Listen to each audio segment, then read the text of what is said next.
All right, so we're going to jump right into this.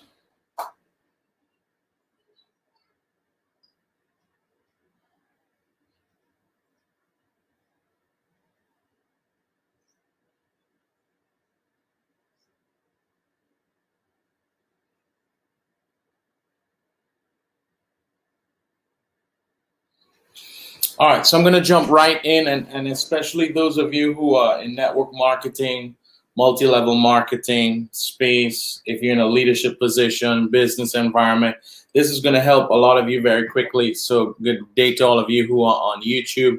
I'm going to make sure and keep this here and my Instagram family. All right, let me jump straight into this very, very quickly. You know, one of the things, and this starts with your own life, one of the things that you will have to grow in as far as your leadership is to learn to read what the situation is. All right.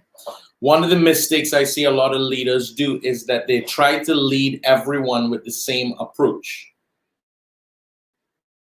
They try to lead everyone with the same style. They try to lead everyone in the same way. You're going to be ineffective in leadership if you're leading everyone in the same way. Now, I want to share with you something that I was able to do when I was doing my master's. Actually, the father of situational leadership, I was able to be, I got to be, on the front row of his class. So I got to be in living color, face to face, with Paul Hersey, and I was able to sit down face to face with him and be taught the situational leadership model. Now, I want to share this with you because it applies to you, work, network marketing, whatever the space is. And I don't know if the graphic will work here, but let me explain this to you, right? I want you to write this down if you're taking notes, if you're listening. When you're leading people, you have to have a vision for how you see them developing in the future. Don't lead people without a plan for their life. As a matter of fact, if you're leading your own life, you should know where you want the life to go. Where do you want to be? You are leading your life. Where do you want your life to be? If your life is under your leadership, is it under good leadership? If your life is being led by you, would you say that your life is under good leadership? If your group is being led by you, don't see people for who they are, see people for who they can become. So let me establish this with you first. There are many people that when you meet them, they are going to be incompetent, unwilling, and insecure. I want you to remember this. That means they don't know how to do the thing. They are not willing to do the thing. And they're insecure about doing the thing. When you have to help people, especially like in multi-level marketing, when people start in your business, when people join your organization, you will meet people who don't know how to do it and they're not willing to do it. They got started, they got excited, they're fired up, they want to make some more money, but they don't know how, and they may not be willing to do the work. They may not be willing to do the work. How to lead people who don't know how to do the thing and they're not willing to learn the thing, how to lead them. You cannot lead that person in the same way like you lead a person who does not know how to do it, but they are willing. You will meet people who are incompetent, but they are willing, versus meeting people who are incompetent and unwilling. You cannot lead both of them the same way. This is a mistake a lot of people make in leaders. Now, I want to say this to you. Under your leadership, people should get to the place where they can be left alone to do it on their own. You have to develop people so that they can be interdependent with you. Don't lead people to keep them listening to you. Don't lead people to keep them dependent on you. Don't lead people to keep them always having to need you. True leadership, you must lead people so that they can become better than you. They can go further than you. They can do more than you. Some leaders love followers because that means they keep a job. But they don't like leaders because that means they'll be out of a job. So you want to develop what leaders. So when somebody joins you, you must have a goal for them. If they come in one way, they must be able to leave you another way. And yes, you must plan for people to leave your leadership. They must be better than how they came in. Don't be sad if people leave your leadership. Even Jesus had people to leave him. Humble yourself, take life seriously, but don't take yourself too seriously. Leaving you doesn't mean anything. Somebody leaves you, it doesn't mean something is wrong with them and something's not right with you. It don't mean nothing. Somebody leaves you, there may be things you have to address, but what does that mean? You have less value if somebody leaves you? People leave for all kinds of reasons. There are people who are rebellious. There are people who have poor attitudes. There are people who just can't take your leadership. There are people who don't like your voice. They don't like your style. It's okay. Just be secure in who you are, what you have to offer. People don't need to stay with you, and not because they left, they're bad. You're probably just not their cup of tea. Right? Not everybody can be led by a billionaire. So just let them go follow a thousandaire. All right, so that was a little pride. Calm down, Luke. All right, so watch this. They start off incompetent and unwilling. They go to competent but still unwilling. You have to lead them differently. Then somebody will go to, watch this, willing, right? They're willing to do it. Or they're competent to do it, but now they might be unwilling. Before they aren't competent, but they're willing. But now they're unwilling and they're competent. What do? They might be insecure. And then ultimately you want somebody who's competent and willing under your leadership. They're competent, they're able, they're secure, they're confident, and they are willing to do it. That's the type of people you want under you. Now, let's deal with the first case. When somebody is incompetent, unwilling, and insecure, the style of leadership you should use is more directive. Leaders, you have to know when to be more supportive and when more directive.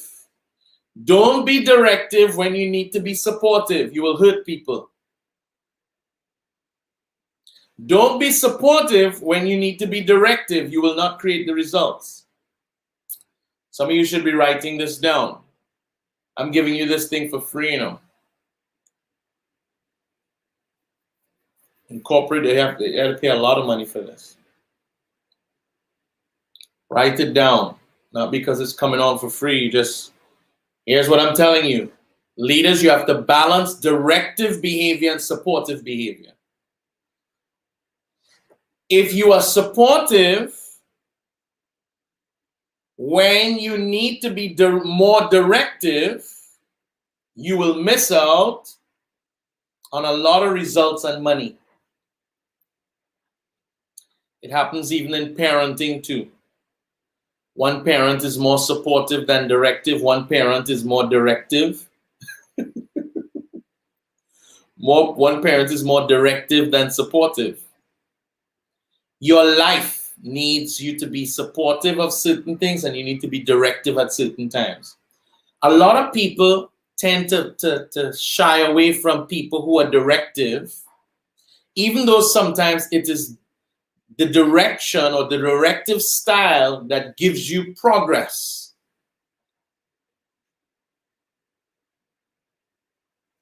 So when somebody's incompetent, unwilling, and insecure, the leader must now be someone who is very well informed and is more directive to watch. Tell them what to do. This is when you use telling. Telling. So when people are incompetent, they're unwilling and they're insecure, but they're under your leadership, you're trying to help them, you have to what? Tell. You have to tell. Write this down. So what that means, the readiness of the person I'm trying to lead, I must read their situation and their readiness. Their readiness level determines what style of leadership I use for them. You don't just use one style right across the board. Based on their readiness, I have to determine what style of leadership. So the leader must be equipped with all these 4 styles. In parenting, you have to do the same thing. If the child is doing well and performing and being you use a style of leadership. If the child is rebellious, kicking against the goals, resistant, you have to use a certain style. You have to adjust how directive you are versus how supportive you are. So that the readiness of the follower must be matched by the style or the approach of the leader, and that's how you have success. Lack of success is a mismatch. Now, you have to be highly directive when people are incompetent, they're unwilling and insecure. If you come in to just be soft and supportive and let me do it for you with a person, you will disempower somebody who could be better, who could develop, but you are coming in to do it for them. You kill them from the beginning because now you should empower that person by telling them what to do. But what a lot of leaders do is that they mother somebody in that situation, especially network marketing. All right, don't worry, you don't have to go do this research yourself. I will do it. Don't worry, you don't have to find the schedule of the classes. I will go find the schedule of the classes for you. Or don't worry, you don't have to remember when the call is. I will send you the link. Or don't worry, you don't have to do the, you don't have to show up and learn. I will send the trade idea for you. Or don't worry, you don't have to show up on the call. I will send the recording for you. Or don't worry, you don't have to come to the meeting. I will send you the notes. Or don't worry.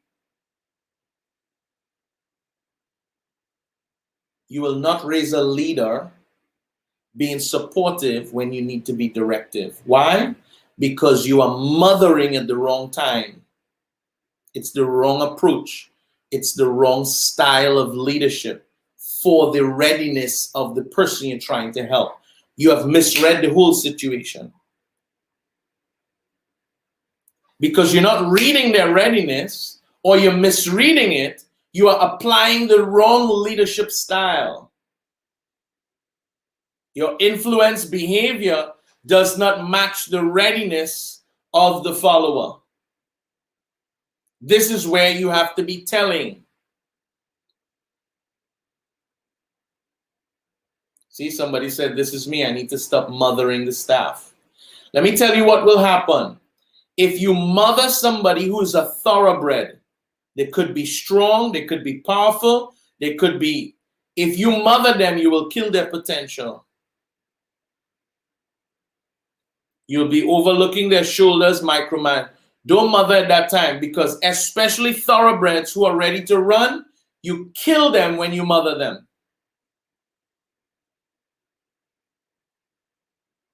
That's why you'll see a child as soon as you go to mother them or let me do it. No, I'll do it for myself. I got it. You got to pay attention to that. No, let me do it. Let me lift it up. Let me open the door. Why? They are saying to you, I'm competent and I'm confident. Don't mother. Say, all right, you're going to pick it up. Okay, bring it this way. All right? So you have to read the situation. Now, let's move on to the next one. Now, in your own life, how you apply it to your own life is when you are incompetent in an area, when you lack security in an area, insecure, and you're unwilling now to do the work in that area, some of you need to apply yourself to somebody who will tell you what to do. That means you need accountability. Some of you asking for mothering when you need telling. You need to find yourself under a coach who holds you accountable, and you are told what to do, and you are held accountable for doing what you were told. This is how you apply it to your own life. Anytime you are in an area of your life that you're incompetent, you're insecure, and you're unwilling, you need someone who will tell you what to do. You don't need somebody who come and, it's okay, it's all right, I understand, don't worry, your life is ahead of you. Everybody makes mistakes. That is not going to get you to progress. And you know, sometimes we have to stop wearing our feelings on our sleeves. Because everything that looks like accountability, some of us run from. But that is exactly what you need. Okay, next step. When you are unable, but you're confident and you're willing. You don't know how, but you're confident and you're willing. What has to happen is that the leader has to sell. The leader has to be highly as an inspirational and motivational. I'm ready to do it now, but I don't know how to do it. So the leader is not as directive. He is directive, but he's not as directive. But the leader now has to be someone who is inspirational. To get the person now to apply themselves to what will now create the competence in the area that you're trying to lead them and to become successful. This is where a lot of leaders fail to work on themselves. Sometimes your group needs inspiration from you. And what you're doing is you're telling them what to do. And people are not going to do it because you told them to do it. You have to learn to inspire. You have to learn that people are moved differently. There are people who are externally motivated, or what you call extrinsic motivation, and there are people who have intrinsic motivation. If you say that you're giving away a free iPad to people for doing something, there are a lot of people who will get excited, but not everybody will get as excited. Let's say if you can rate excitement from 1 to 10, you say, I'm giving it away an iPad for the person who does this. Not everybody's excitement will hit 9 or 10. Some people's excitement will hit 4 or 5. Why? Because that is extrinsic. If you said, if anybody does this, you will qualify for, or you will be recognized at the next event, and you will get a VIP seat to sit down next to the feature presenter. Some people who hit 5 on the iPad will hit 10 on that experience. Why? They are intrinsically motivated.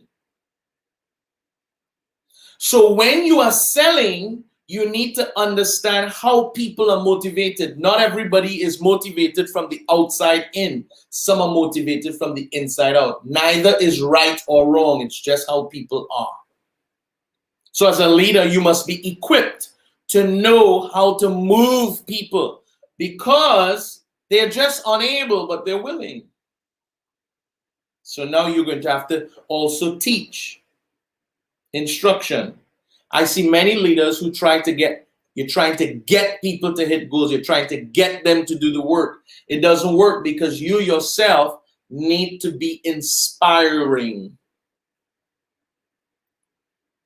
If you match this with the 5 levels of leadership, this is when you begin to work on level 2 and 3. Why do I say that? And I'm cross-referencing these models.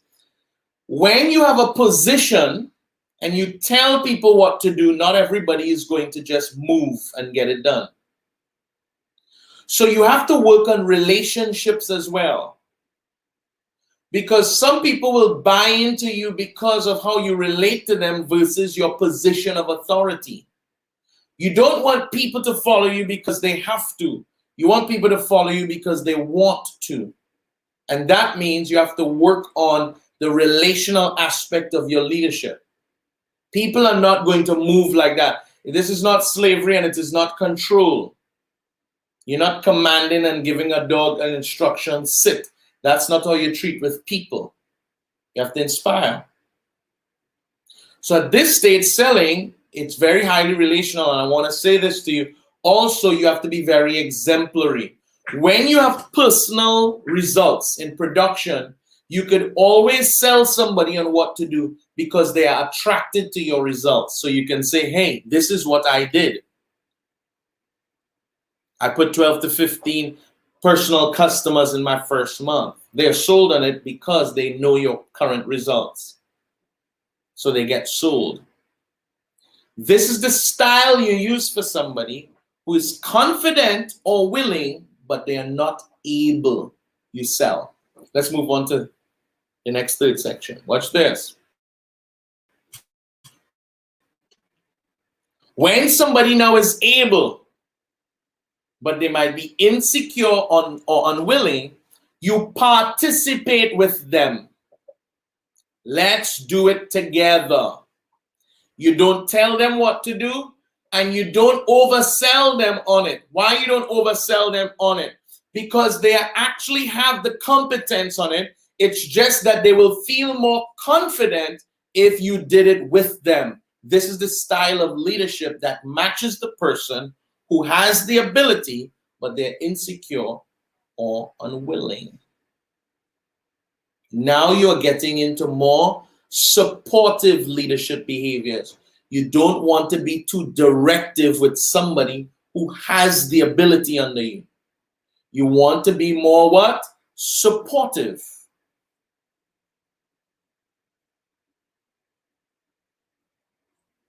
When you are more directive, you will always get more task done.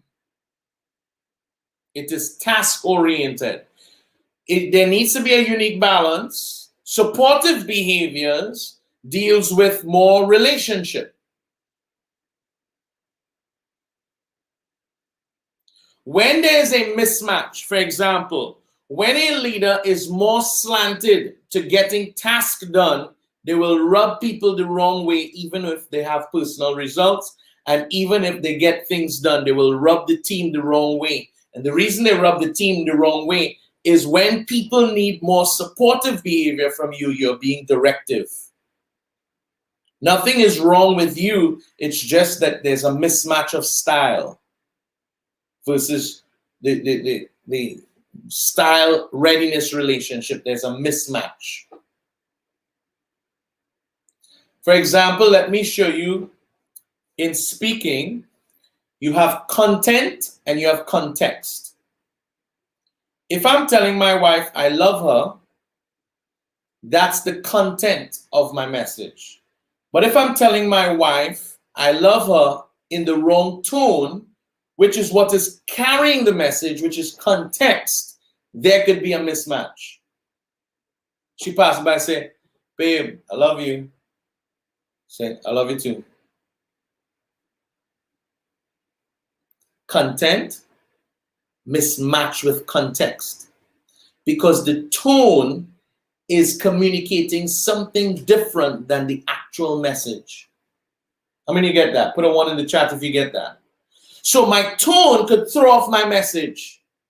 Same way your style can throw off what you mean to the people. You mean well, but the style that you chose is discrediting what you mean from the heart because the style is a mismatch to the content of what you're trying to do with your people. When people are able, they don't want you to oversell them on it. Have you ever gone into a store, you know you're going to buy something or you decide to buy and somebody just keep selling and selling and selling? It could really work. You say, look, I'm going to get it. You don't have to sell me on it. I know I'm going to buy it already. The question is not if I'm going to buy, it's just which one I'm making decisions not on if to buy. I'm making decisions on what to buy. I've already decided I'm going to buy. So that's the wrong approach for somebody who's in a different state of readiness. The person has already decided I'm going to buy. So if somebody has ability under you, they may need you to participate with them to build their what? Confidence and their willingness towards something that they are already able to do.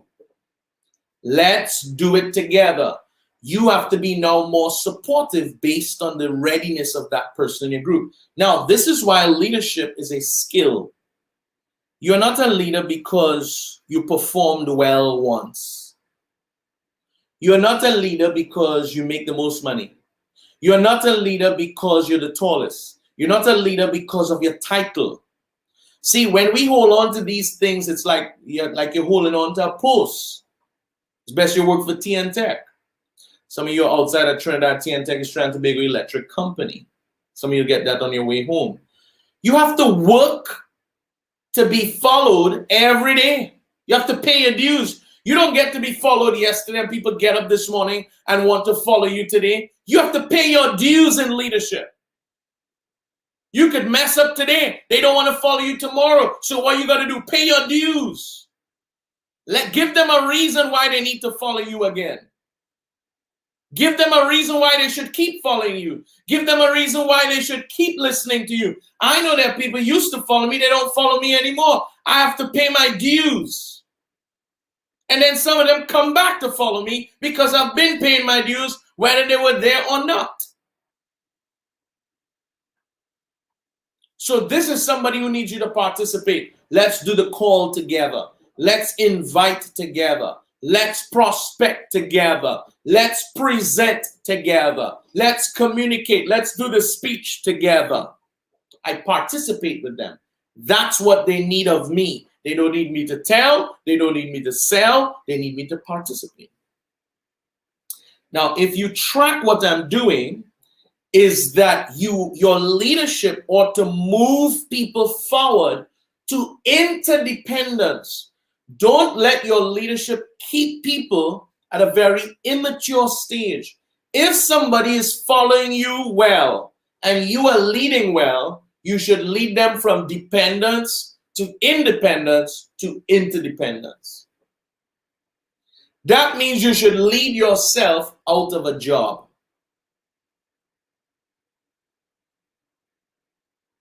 If you can't do the call, who can do the call for you? If you can't do the training, who can do the training for you?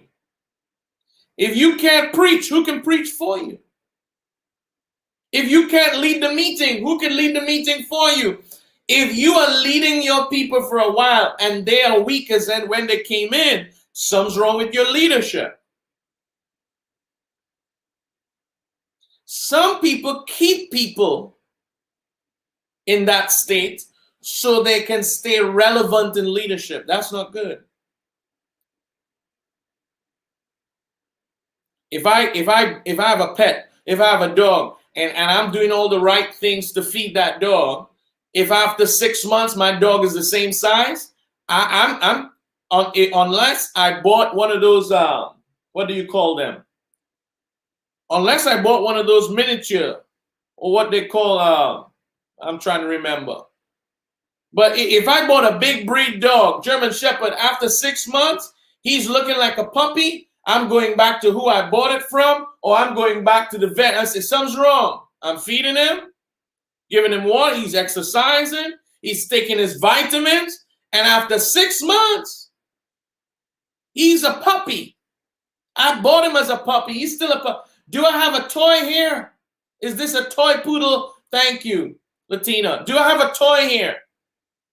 You would think something is wrong. Why don't you think something is wrong if people are following you and they're not growing after 6 months? You're feeding them. You're giving them exercises to do. They're getting nutrition and they're the same size. Were they not meant to what? Grow. And the reason a lot of people don't grow under people's leadership, I tell you this, is because the leader does not have a vision for that person becoming more than they are. A lot of insecure leaders wanted to keep people dependent on them. All right, let's go to the next level. You have to pick up if this person is competent and willing, learn to delegate to that person. Do not tell them what to do. You're going to mess it up. When you have people who are competent with you, what you're basically doing them is you're far enough to lead them, but close enough to inspire them. You want to start to talk to this person about going beyond you. No, somebody don't say that. Don't say that. Don't say that. Don't say that in the chat, Romeo. Don't say that. You need to start a plan how this person is going to go beyond you. One of the greatest leaders I've ever studied in this world, greatest leader, he says, listen, at a certain time in his leadership, he says, greater things shall you do. I need you to know this. Greater things shall you do. You're going to do greater things. You're going to do greater things. There's a certain season in your relationship you need to start talking to those who you have delegated to about the greater things that they can do.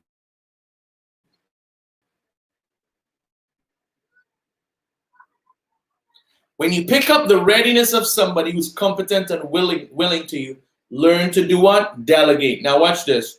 Don't delegate and then, what do you call it? Don't delegate and micromanage at the same time. Don't do what? Oh, I believe in you. You're great, you're strong. There you go.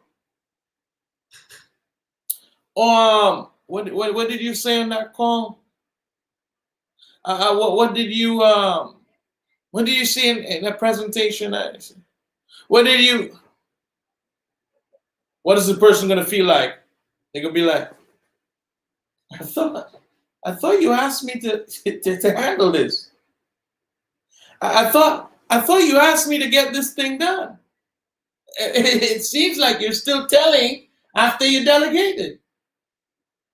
It still feels like you're participating here on the same stage while you delegated to me. That person is going to feel you are retarding in your empowerment to them.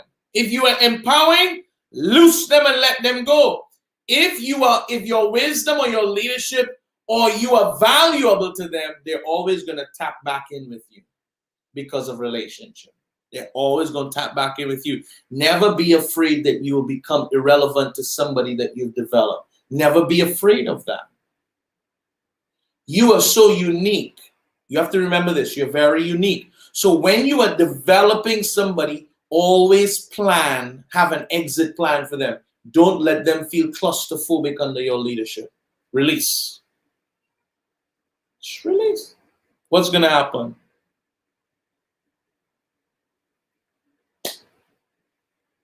What's going to happen? Nothing. I don't get worried if somebody decides to leave. Most of the people who have left under my leadership, I still talk to. I still relate. I still talk to them. Life is too short. So let's go back. As a leader, we are either more directive or supportive in our influence behaviors. To get proper, effective, and efficient leadership, when you have teams, groups, you have to learn how to match your leadership style to the readiness of the person you're trying to lead. Let's talk about readiness levels. The first place is where people are unable, they don't know how, they feel insecure about it, or they're unwilling to do it. That means they don't know how and they don't want to. This is a style called telling that you have to do. You'll have to tell them what to do. Don't feel guilty and think you need to mother at this stage. No, remember, my goal is to develop a leader of this person. Don't watch them for who they are. You know what some of you say? You know, these people, they're unwilling. And in Trinidad, every time we say unwilling, we say ungrateful. I don't know why. But in Trinidad, I'm not saying about anybody else. But in Trinidad, Trinidadians love to use the word ungrateful after unwilling. It's almost like peanut butter and jelly. Pilau with coconut milk.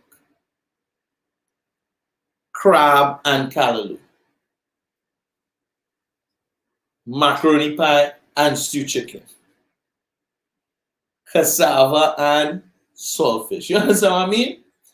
Trinidadians, these people so unwilling and ungrateful. It's almost ungrateful is be like a good word for Trinidadian to use.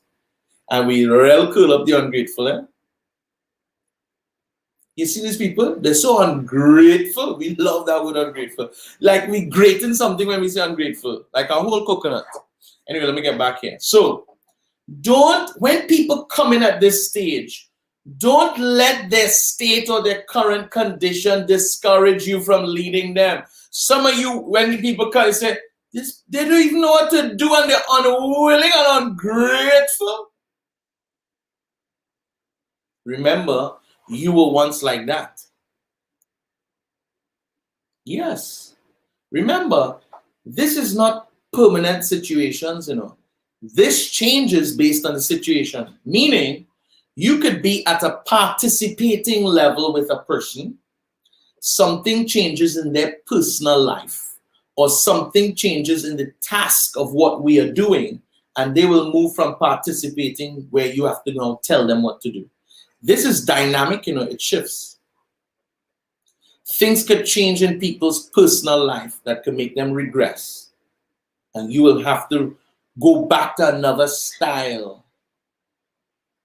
They say participating with them and something happens, scars them emotionally, and all of a sudden that person is telling you, I don't feel confident doing that again. You'll have to start selling them. It happens. It's a very dynamic thing. So we tell. When somebody's unable but confident or willing, we sell. Very good. That's why it's called situational leadership. We adapt. Very good. You're picking it up. When somebody is showing ability, but they might be insecure, unwilling, I participate with them. And when somebody's showing the competence, they're very confident and they're willing, I delegate to them. I have to make sure I have enough supportive and directive relationship based on where is the readiness of the person. Now watch this. I have more directive behavior when people lack abilities. They're not competent. But I have more supportive behavior when people lack in confidence and unwillingness and their security. The reason I'm directing is because they lack I have to bring my experience and my knowledge, and I have to say to them what to do. Now, watch this. If you flip the script, and you are more supportive where you need to be directive, like I told you, your leadership will lack results. Everybody could end up loving you, but you all could get nothing done. If you're more directive when you need to be supportive, when you are pushing for tasks, you will find that you don't get the support of people running after you, and you will bruise a lot of relationships. Because your organization or your people or your children or your wife or your husband is requiring you to be supportive and you are being directive. It happens in relationship all the time. Do you know men generally make a mistake being more directive than supportive? Most men generally make an error to be more directive when they need to be supportive. I have learned even in my relationship that sometimes my wife is not telling me a problem so I could go solve it. She's telling me a problem because that's what women do so that you will listen. There's something she gets out of you listening to the problem. In our world, when you hear a problem, what it means, go and fix it. And we take it literal. Sometimes we are just too literal as men. Let me see if I can remember the last time I took something a little too literal.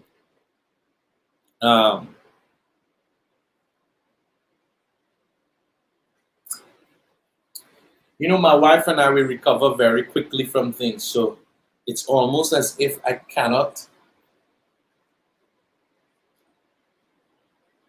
Let me give you this situation.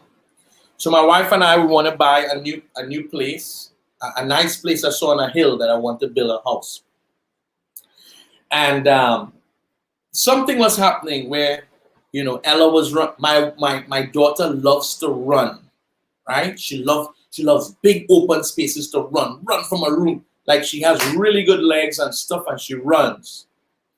So I say, boy, this child need a bigger house. I said that. And my wife responded by saying,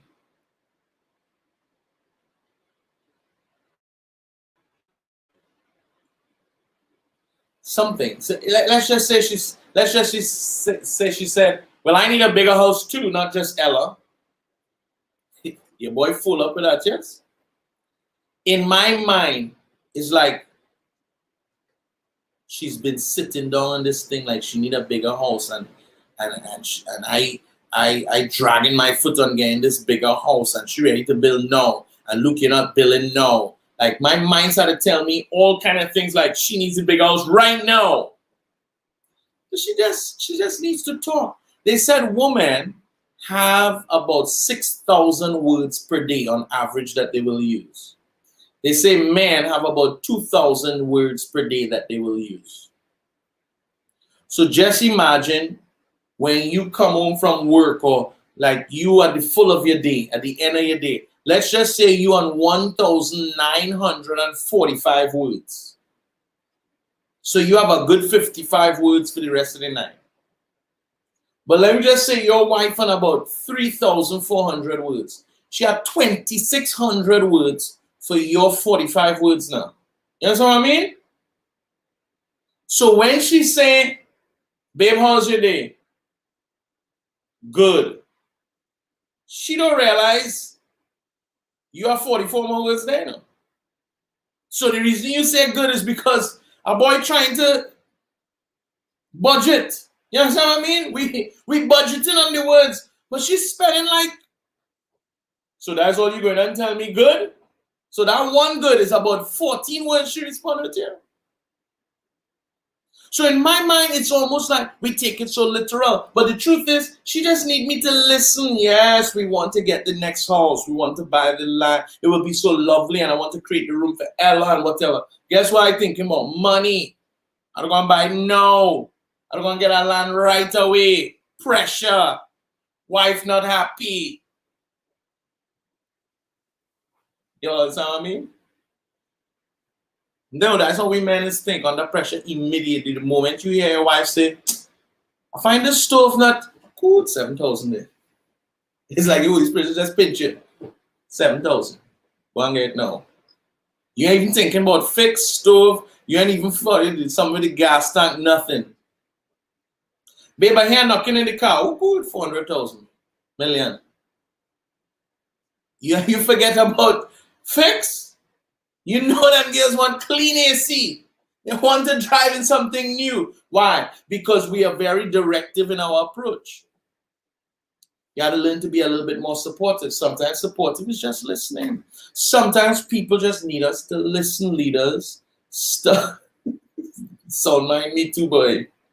Sometimes they just want us to listen. Now, on the flip side, I would see where mothers are being very supportive at the expense of when the children need more directive behavior. Judah cutting up with his mother, and she gives him proper spankings too, right? But guess what happened? She mothers him along the way. She's a mother. That's what she has to do, right? Mother. Think Judas give me any problems? And Luke does not talk loud, and Luke does not beat a lot. Ask my wife, who's beat the most in this house? Not me. Why? When I listened to Rachel and Judah, I need you to come to the bath. But mommy, did you see that thing? Judah, I saw it, but I want you to come to the bath. And mommy does say, I went tomorrow. Judah, well, we can't do that tomorrow. Probably we'll go on another day. And then she said, well, Judah, come to the bath. But mommy just said, and yeah, man, they're just using about 40 to 50 words, 60 to 70 words just to get Judah in the bath. Why? Because she's conversational. So when Judah leads her off, they're having conversation. And there's a lot of supportive behavior. La la la la la, la la la la la, la la la, and nothing is getting done. He needs to bathe. So guess what? When I show up, then she said, "Look, Judah's not bathing because he's blah, blah, blah, blah, blah." When I show up, Judah, because you know I only have 45 words for the rest of the day. Judah, take off your clothes.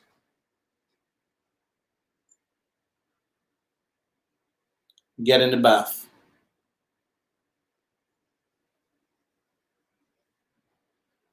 I don't use extra words, brother. All this la la la about toys and tomorrow and Netflix and experiments and artwork and paint. No, brother. I don't have words. I have 45 for the rest of the night. You're not getting me to use it. Take off your clothes. Bath. Now. Right now I have 41 words. After them 43. From 44. And I watching them. Sometimes I don't even use a word because I have less than 40. But daddy, sometimes I use the eyes instead of the words. Eh? Because I know I'm 45 again. I can't use, I already told you to get in the bath. So you using more words on me? You do not need supportive behavior. You need directive behavior. Just give it. They never get them eyes, or they never get eyes. Replacing words. Brother. Can women support what? Of course. So guess what? When I showed up, Rach, I said, Rach, you don't realize Judah don't give me any problem? She said, yes, because he's afraid. I said, nope, I didn't touch him yet. So what it means is we use different styles as our primary strength. That is our go-to. So sometimes there's a style that you go to and you're tempted to use it in every situation. All I'm saying is, even though it's a go-to, think about what is the readiness of the person I'm trying to lead and switch. You got me? There's nothing wrong with having a go-to, but think now, what is the readiness? What is their state? What is their condition? Make the switch and then watch how you will get faster results with the person when you match your style with their readiness. That's why it's called situational leadership. Let me give you this last thing and then I'll be out. In a country, you need situational leadership. If a country is stable, okay, let's start if a country is in decline. If a country, let's say, is in economic decline and there's social unrest, what you require from a leader in communication. Barack Obama was what I call right match of style of leader based on the condition of country. Barack Obama coined a message about hope. And he wrote a book called The Audacity of Hope. Why was hope and change an important message for America at the time? You see, he matched his style of leadership with the condition of the country. They loved him. They needed a leader to love. Somebody who says, I'm here for change. If a place is in decline and low morale, people feel unsettled, people feel insecure, even as a country, you now will have to, in your communication, litter it with the right style. If people feel insecure, worried, broken, things are in decline, the leader will not need to be as directive. Why? You will be seen as a, I have to be careful of how I speak here.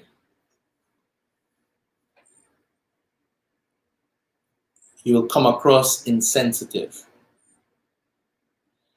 And watch this, I'll go even further. In directive styles, there is communication styles that support directive behaviors.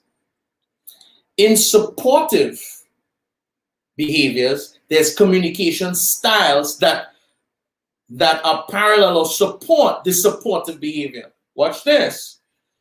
Your communication style has to match your influential behavior. You cannot say supportive things with a directive tone. Some of you get this on your way home.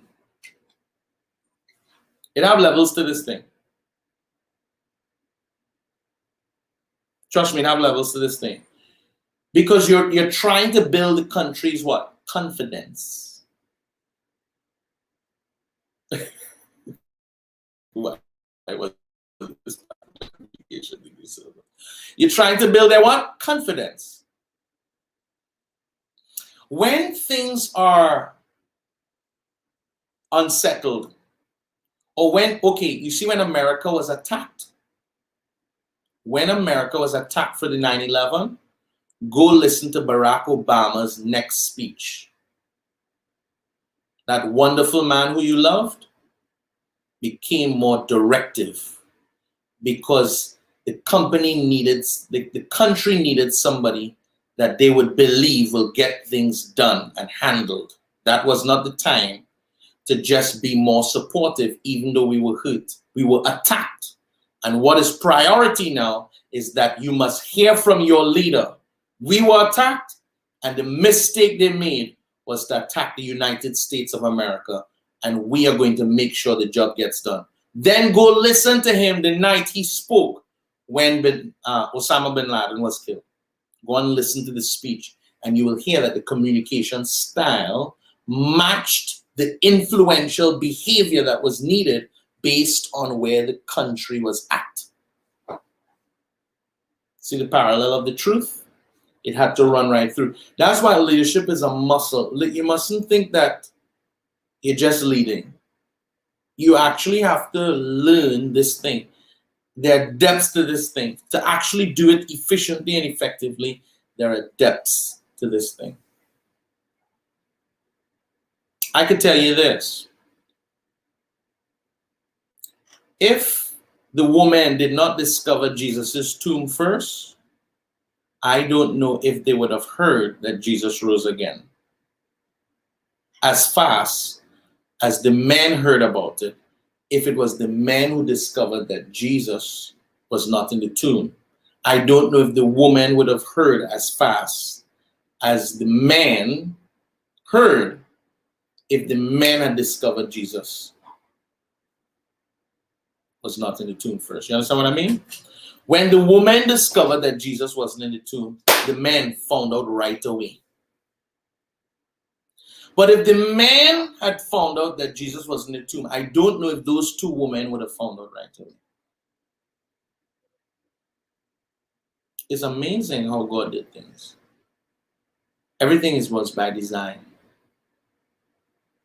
But I see leadership wisdom in it. So anyways, that's about the size of it. I want to do this to keep it for YouTube. It's 1 full hour, but I'm saying this to you, and hopefully it helps a lot of leaders. Don't mismatch your style and the situation you're leading in. There's wisdom to know. And some of the times you're thinking something is wrong with you or something is wrong with them. It's just a lack of compatibility. It happens in relationships too.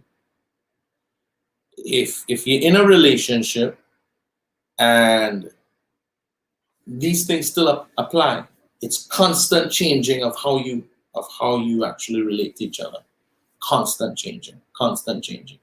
If the person you're relating to is feeling, they don't feel that the inability, insecure, all right, let me tell you what to do, man. It's okay. Let me tell you what to do.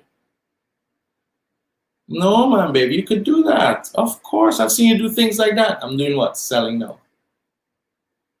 Oh, when you want to do it? Well, let's do it. I'll go with you. Let's do it together. I will go with you, and we could do it together. Yeah, sure. I'll go choose all the colors with you or whatever. Yeah, let's do it together.